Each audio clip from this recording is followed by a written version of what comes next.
Entérese a primera hora de lo que pasa en el estado, en Venezuela y el mundo.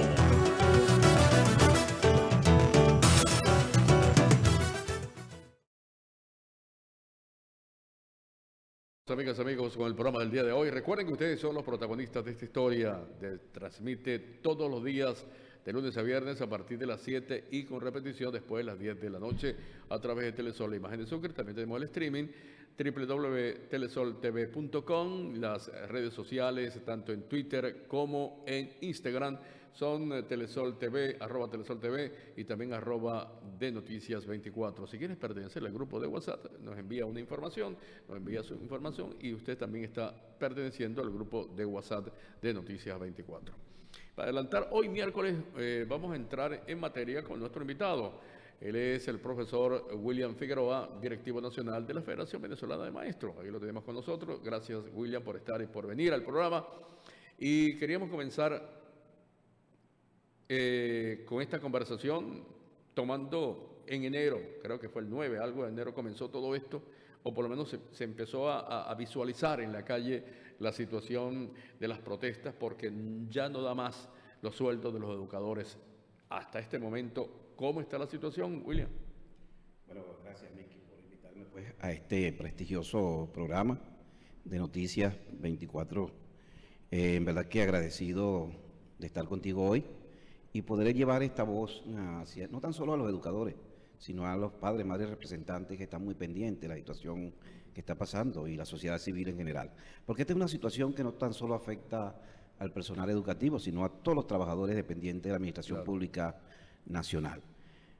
Por supuesto, esta es una situación que ya tiene más de 2 meses en la calle, los educadores protestando por los diferentes sueldos y salarios que hoy han dejado de percibir, producto de un contrato colectivo que a más de año y medio que fue introducido ante la Inspectoría Nacional del Trabajo, hasta la fecha no ha tenido respuesta por parte del Ministerio de Educación, y a pesar de que se han enviado comunicaciones a la Inspectoría Nacional para que medien el conflicto y pudiese llamar a las partes a sentarse en la mesa de negociación, como te lo dije anteriormente, ya aproximadamente tenemos año y medio que se inició esta discusión y solamente han sido aprobadas 16 cláusulas y ninguna de ellas con incidencias económicas. Es decir, que es una situación que cada día afecta más al trabajador. Estamos hablando de que un educador promedio, docente 5 con 23 años de servicio, su salario integral está aproximadamente en 700 bolívares mensuales, lo equivalente aproximadamente a unos $30, que dividido en 2 quincenas estaríamos hablando de $15 quincenal, lo que percibe un educador. Y de acuerdo al Centro de Estadística de la Federación Venezolana de Maestros, el CENDA, que dirige Oscar Mesa, justamente en estos días emitió un boletín producto de un estudio que se hizo en el mercado. Un educador 5, como el que te hablé anteriormente, amerita de aproximadamente 15.1 salarios docentes, no básicos, docentes, para poder acceder a la canasta básica, a la canasta alimentaria, que es el equivalente aproximadamente a $480 mensuales. Es decir, que es una situación, y por supuesto, que hablar de lo que es la canasta básica familiar, que tiene que ver con los servicios, vivienda, educación, entre otros, que supera los $600 mensuales. Entonces, si eso está pasando con el educador, ¿qué estará pasando en este caso pues con el pensionado, con el jubilado, cuyo salario mínimo es de 130 bolívares mensuales? Bueno, es una crisis, es la verdad lo que está pasando. Y eso, a ver, lo sabemos, esta situación que se viene presentando en Venezuela, el desequilibrio, el poder adquisitivo venezolano no vale nada. Pero sin embargo, en esa onda de trabajo, de todos los días el trabajo, de estar en la calle, ¿dónde están los sindicatos? Porque una de las cosas que ha hecho más daño es haber demasiados sindicatos, y vamos a hablar del sector educación, y se han sentado. Yo recuerdo hace recientemente, mira que mañana vamos a firmar esto. ¿Cómo están? ¿Están unidos todos o hay sindicatos que están al lado del gobierno que no le importa nada? Sí, quizás una de las situaciones que más ha afectado este conflicto ha sido la divergencia interna en las organizaciones sindicales, no tan solo a nivel nacional, sino también a nivel local. Si algo podemos decir nosotros de este Estado ha sido ejemplo de lucha nacional por la unidad que se mantiene en las organizaciones sindicales, no tan solo del magisterio, sino de otros sectores que se han unificado, y hoy por hoy tenemos una unión sindical y unos sindicatos que han dado la cara y han podido mantener una lucha constante.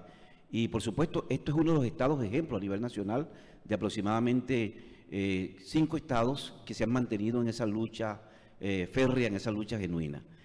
A nivel nacional podemos decir que en el caso de las organizaciones gremiales nacionales, estamos hablando de 17 organizaciones nacionales que están sentadas en la mesa de discusión, porque estamos hablando de un contrato único unitario. Si anteriormente nosotros conversábamos de que en el caso del magisterio, que discutía contratos, y de igual manera lo hacía los administrativos y los obreros, hoy podemos decir que producto de esa unificación y de la contratación única, donde nos metieron todos en un mismo lugar para la discusión del contrato, eso ha traído divergencia a nivel interno, porque más de las 17 organizaciones, 9 son afectas al gobierno, y de las 8 que quedan de este lado, algunas inclusive presentan algunas incoherencias al momento de hacer las discusiones, es decir, que juegan posiciones ni están de un lado ni están de otro, y al final quien sale desfavorecido es el trabajador,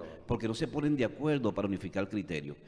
Muchos inclusive han hablado de que por qué no se introduce un pliego de peticiones de carácter conciliatorio, que posteriormente, producto pues de la activación de las 120 horas, pudiera convertirse en pliego conflictivo. Justamente esa es una de las razones de lo que conlleva a que no se introduzca un pliego de peticiones, porque lamentándolo mucho, la mayoría está de aquel lado. Pero no tan solo que la mayoría está de aquel lado, Miki, sino que también tenemos una situación atípica en este país, es que tenemos los poderes secuestrados.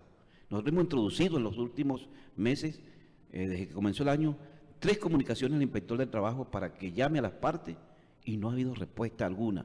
Imagínate tú que se introduzca un pliego de carácter conciliatorio, lo que es establecido en el artículo 476 de la Ley Orgánica del Trabajo, y que justamente en el 486 establece como punto final la huelga. Ante esta situación de que el gobierno no da respuesta y los entes que supuestamente son descentralizados y que apoyan a los trabajadores son afectos al gobierno, es una situación que nos conlleva a que bajo ese punto de vista es imposible llamar a un paro indefinido o un paro de 24 horas. Ahora, eso no significa, Miki, de que no se pueda hacer. Y nosotros siempre lo hemos dicho, están los educadores en la disposición de hecho de llamar a una manifestación de 24, 48, hasta indefinido. Porque si lo vamos a hacer de hecho, tenemos que correr las consecuencias. ¿Y cuáles son las consecuencias? Suspensión de sueldo. ¿Cuáles son las consecuencias? Bueno, las persecuciones, que de antemano ya se están dando las persecuciones, pero pudiéramos nosotros asumir de hecho un paro indefinido o una huelga general, pero asumiendo las consecuencias. Ahora, la pregunta es, bajo estas circunstancias que se están dando, donde vemos que algunos estados sí han mantenido una lucha férrea, pero cuando hacemos un mapeo a nivel nacional, vemos, por ejemplo, que nuestro estado vecino, Anzoátegui, no ha mantenido la misma consistencia. Monagas no ha mantenido la misma consistencia en la lucha. Vemos que la gran Caracas, y nosotros siempre hemos dicho, seguir el ejemplo que Caracas dio, pero lamentándolo mucho, vemos que Caracas, la gente está en sus clases normales, como si no estuviese pasando absolutamente nada, como si sus sueldos le alcanzara para ir a las instituciones educativas. Vemos hoy cómo se incrementa el costo del pasaje, y un educador promedio que tiene que pagar 4 autobuses para ir y venir a su escuela. Por ejemplo, si yo vivo en San Luis y tengo que ir a Campeche, tengo que llegar al centro, posteriormente a Campeche, estoy pagando 2 busetas.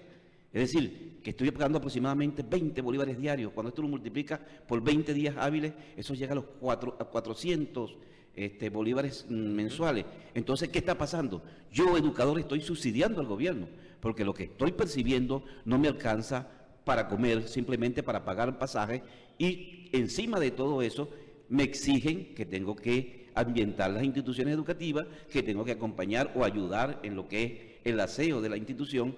¿Y de dónde sale todo eso? Entonces los educadores se han visto en la obligación de, ajeno a lo que para ellos se formaron, que es su vocación de servicio, que es la academia, tener que colocar tarantines en los mercados, tener que ir a las pesqueras a trabajar en sus horas libres o en un taxi que le pueda facilitar un compañero, un amigo, para poderse rebuscar. Es una palabra que no me gusta decirla, pero es la realidad que está viviendo actualmente el magisterio venezolano. Ante eso vemos la indolencia de un patrono que no cede, un patrono que a pesar de la situación que están viviendo los trabajadores, vemos que ya más de un año que se hizo el último incremento de sueldos y salarios, no ha dado una respuesta perentoria y ha tenido un silencio cómplice, que lo que hace pues que el trabajador hoy entre en desespero. E inclusive hay encuestas serias que han medido la situación anímica del trabajador, y el trabajador ha entrado, y el venezolano ha entrado en un estrés constante porque no tiene cómo llevar los alimentos a su hogar. Eso es verdad. Estamos compartiendo con ustedes con el directivo nacional de la Federación Venezolana de Maestros, el profesor William Figueroa. De estas cosas, claro, ya pasó el límite, ya los educadores ya no pueden más, no pueden. Y el sacrificio que han hecho, de verdad, no hay una respuesta, dentro de todo esto. Me gustaría, si puedes recordar el problema con la ONAPRE. ¿Qué ha pasado allí con esa situación? Una medida que el tribunal dijo que no, que ellos que sí. ¿Cómo quedó todo esto? Cuéntanos la historia de esa decisión. Mira, ve lo siguiente. Hace un año aproximadamente, el 15 de marzo, se cumplió un año que se hizo el ajuste salarial a todos los trabajadores. Y fue... debemos reconocer que hubo un salto abismal en lo que fue el incremento salarial. Sin embargo, en el caso de las tablas, fue una oferta engañosa, porque por un lado se incrementa el salario de los trabajadores, y en el caso de los educadores, y por otro lado se suprime a través de una decisión de una oficina que no tiene competencia para ello, que depende del Ministerio de Finanzas, como la es la ONAPRE. Y vimos que en ese caso se suprimieron sueldos y salarios de los trabajadores. Nosotros, por ejemplo, teníamos una prima de la compensación de estabilidad económica que era un 80% del salario de los trabajadores. Esa prima nos la llevaron a cero. Es decir, una prima que superaba inclusive, que superaba el sueldo base. Pues si mi sueldo base como docente 40 horas, era de 404, y yo tenía una prima que incidía en mi posgrado, incidía en mi prima geográfica y incidía en mi antigüedad docente, y ese monto total de esa prima era 643. Imagínate. Me la quitaron. De un plumazo me la quitaron. Pero tenía una prima de transporte de 46, me la volaron. Tenía una prima de antigüedad de 242, me quitaron el 60% de esa prima de antigüedad. El aspecto propio del ejercicio de la profesión docente, que era 101 bolívares, me lo llevaron a 40, 50. El posgrado, que era de 171,96, me lo llevaron a 121, yo como especialista que soy en el área de la educación. Y una asistencia local, que era de 70,0, me la llevaron a 17,5. Es decir, que yo perdí allí, con las primas y salarios, un 137% de mi salario integral. Cuando a mí me pagan mi bono vacacional, ¿verdad? Cuando a mí me pagan mi bono vacacional, me pagaron 2.065,39 y me correspondía 4.990. Es decir, de un plumazo, una oficina que no tiene injerencia y que no puede ir en contra de lo que establece la contratación colectiva, que es ley entre partes, y que se han venido logrando en el tiempo todas esas primas, incidió de manera directa y cercenó el derecho de los trabajadores. ¿Qué le estamos diciendo nosotros los ministros? Bueno, ciudadanos ministros, lo primero que usted tiene que hacer es restituir las primas de los trabajadores, porque eso es un derecho legal, contractual, que me corresponde, y usted me la quitó. Usted, vulgarmente, me robó mi sueldo, mi salario, porque esas primas incidían de manera directa en mi salario base y se proyectaban en más del doble de lo que era mi asignación mensual. Lamentándolo mucho, hasta ahora no hay respuesta, y nosotros, y a pesar de que, como tú lo acabas de decir, hubo una decisión de un tribunal, o no una decisión, decía que no había, pues, que esa prima, no tenía... Sí, no tenía... en los tribunales no había nada en contra de ellos y que no había tomado esa decisión. Bueno, si eso no existe como tal, lo lógico es que se reintegren o se repongan las primas a los trabajadores. Entonces, esa es una situación que nosotros actualmente estamos exigiendo, se está planteando en la mesa de discusión, de tal manera pues de que se restituyan las primas que se perdieron producto de una decisión de alguien que no tenía por qué hacerlo, como es una oficina que simplemente planifica y evalúa lo que es el presupuesto nacional y que en muchos años veíamos que aquí cada estado funcionaba esa oficina, pero tenía que ver cuando se llevaba el presupuesto a los consejos legislativos, direccionar el mismo o buscar un crédito adicional para que ellos pudieran, en este caso, pues atender cualquier situación de emergencia, bien sea en materia de salud, educación, y eso pasaba históricamente, pero últimamente esta oficina se ha tomado atribuciones que no le competen.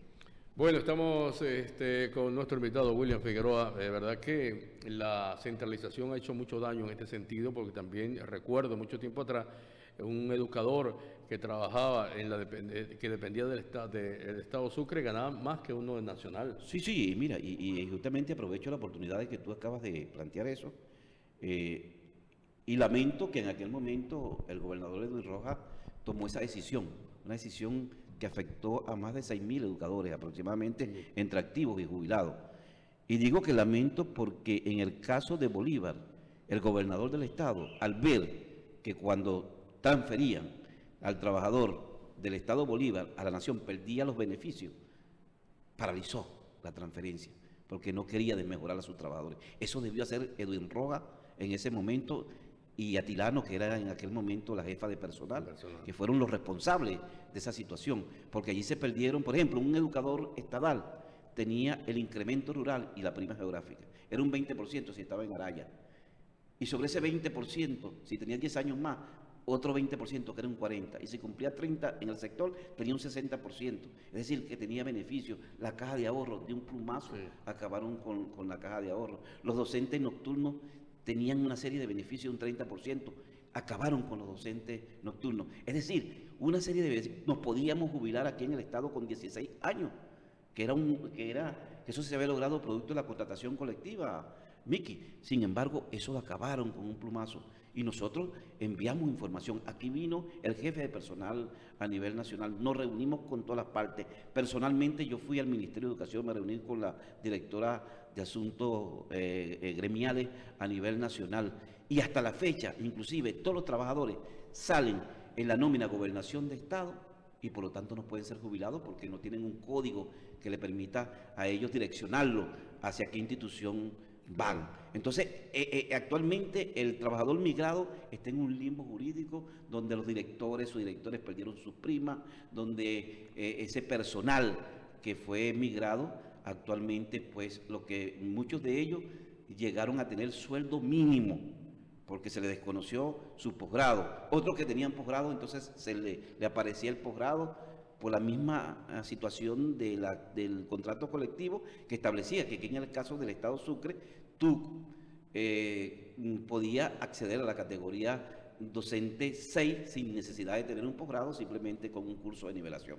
Entonces, esa situación es deprimente, es una situación que en verdad nos afectó a nosotros y que inclusive hacemos un llamado al ciudadano gobernador del Estado para que revierta lo que tenga que revertir y aquellos educadores, inclusive nosotros decíamos, para aquel momento habían aproximadamente 400 educadores que habían solicitado sus jubilaciones, actualmente no se le ha dado jubilación, entonces porque tenían los años de servicio, ¿por qué el Estado no los jubiló? Y debieron quedar en la nómina del Estado. Claro. Docentes parametrizados que tenían doble cargo. Entonces se le quitaron las horas a esos docentes que podían cumplir en la mañana y en la tarde. Es una situación que en verdad afectó de manera directa a los trabajadores. Nosotros deploramos eso y en ese momento responsabilizamos para ese momento a quien fue gobernador del Estado y quien fue directora de personal, quienes entre gallos y medianoche se hicieron esa componenda y desmejoraron a los trabajadores de la educación del Estado. Bueno, también me vas a contar, pero ¿hay todavía gente que depende del Estado, educadores? Sí, hay algunos educadores, son muy pocos. Muy pocos. La mayoría pasaron... Muy poco, la gran mayoría pasó a la Nación, pero hay el caso de educadores, por ejemplo, que estaban jubilados por la Nacional y activos por el Estado. Esos educadores que estaban activos quedaron aquí. Y pasó inclusive con algunos jubilados, pero estamos hablando de aproximadamente unos 72 educadores que se encuentran en la nómina del Estado. Bueno, nosotros vamos a ir a comerciales y regresamos con nuestro invitado, directivo nacional de la Federación Venezolana de Maestros, William Figueroa, y con él vamos a hablar. ¿Y qué hacer? ¿Qué van a hacer de ahora en adelante? Y darle un mensaje también a los padres y representantes, pero eso lo vamos a saber cuando regresemos en el noticiero de la gente de Noticias por Telesol, la imagen de Sucre. Ya regresamos con De Noticias, el noticiero de la gente por Telesol, la imagen de Sucre.